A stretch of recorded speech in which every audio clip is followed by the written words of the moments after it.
Share பண்ணுங்க, subscribe பண்ணுங்க, bell button click பண்ணுங்க. Bye bye, thank you. ஹாய் குட்டீஸ், welcome back to good night stories. அன்னைக்கு அரண்மனையில் நம்ம அரசர் ரொம்ப அரிய வகை ரொம்ப இனிப்பான ஒரு மாம்பழத்தை எடுத்துன்னு வந்து நம்ம விருந்தினர் இளவரசிக்கு தருவார். இளவரசி அதை தான் மட்டும் சாப்பிடாம பங்கிட்டு தன் தம்பிங்களுக்கிட்டையும் கொடுத்துட்டு சாப்பிடுவாங்க. அதை பார்த்து நம்ம அரசர் ரொம்ப மகிழ்ச்சி அடைவார். இளவரசியே, நீங்கள் பண்ணது தான் கரெக்ட். எப்பயுமே பங்கு போட்டு தான் சாப்பிட்ணும், அது மாதிரி ஒத்துமையாக தான் இருக்கணும். இதை பார்த்து எனக்கு மகிழ்ச்சியாக இருக்குதுன்னு பாராட்டி இளவரசிக்கு ஒரு பரிசு தந்தார். அது மட்டும் இல்லாமல் ஒற்றுமையின் ரகசியம் என்னன்னு, ஒற்றுமையாக இருந்தால் என்ன நடக்கும் அப்படின்னு சொல்லிட்டு ஒரு கதையும் சொன்னார். ஒரு காட்டில் 4 நண்பர்கள் வாழ்ந்து வந்தனர். பருந்து, ஆமை, மான் மற்றும் அணில். 4மே ரொம்ப உயிர் நண்பர்கள். காலையில் அவங்கவுங்க வேலைக்கு போயிட்டு நைட்டு தான் மீட் பண்ணுவாங்க. 4 பேருமே நைட்டு சாப்பிடும் போது காலையில் என்ன நடந்தது எல்லாத்தையும் சொல்லிட்டு சிரித்து பகிர்ந்துக்கிட்டு தான் சாப்பிடுவாங்க. எல்லா விஷயத்தையும் பகிர்ந்துக்கிட்டு மகிழ்ச்சியாக கொஞ்ச நேரம் பேசிட்டு தான் தூங்க போவாங்க. இது மாதிரி இருந்தது. நாட்கள் சென்றன. ஒரு நாள் மான் மட்டும் வரல வீட்டுக்கு. மீதி 3 நண்பர்களும் மான் இன்னும் வரலையேன்னு பயந்தாங்க. சரி, இருட்டாக இருக்குது, இப்போ எதுவும் முடியாது, காலையில் போய் பார்ப்போன்னு சொல்லிட்டு தூங்கி காலையில் எந்திரிப்பாங்க. விடிந்ததும் நம்ம பருந்து காடு ஃபுல்லாக போய் பார்ப்போம் நண்பன் எங்கே இருக்கான்னு. அப்போது வேடன்கிட்ட சிக்கி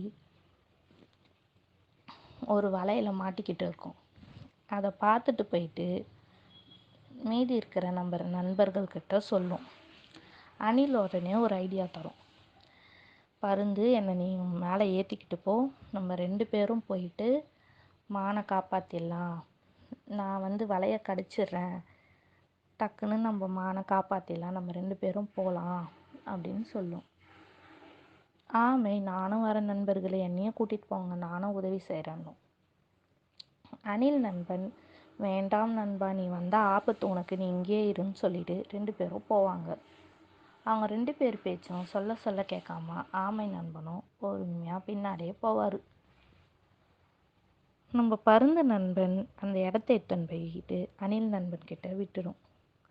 அணில் நண்பன் சொன்ன மாதிரி வேடன் இல்லாத நேரமாக பார்த்துட்டு அந்த வலையை கடிச்சு துப்பிடும்.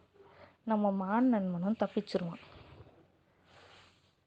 இந்த மான் நண்பன் இப்படி தப்பிக்கும் போது வேடன் கிட்ட வந்துடுவான். வேடன் வருவதை பார்த்து பருந்து பறந்துடும். அங்கே உள்ள மரத்தில் நம்ம அணில் நண்பன் ஏறிடுவான். மானும் ஓடி போயிடும். இவங்கள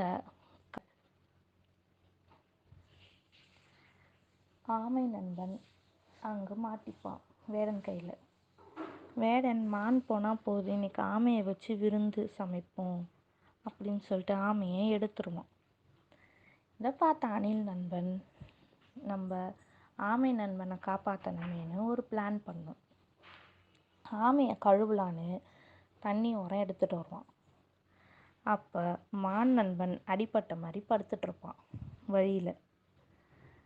மான் இருக்கிறத பார்த்துட்டு, மானே கிடச்சிருச்சு, இந்த ஆமை எதுக்குன்னு ஆமையை கீழே விடுவான்.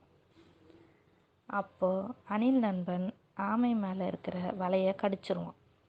ஆமை தண்ணியில் போயிடும். நம்ம அணில் நண்பன் மரத்து மேலே ஓடிடுவான். கிட்ட வரும்போது நம்ம மான் நண்பன் எந்திரிச்சு காட்டு பகுதிக்காக ஓடி போயிடுவான்.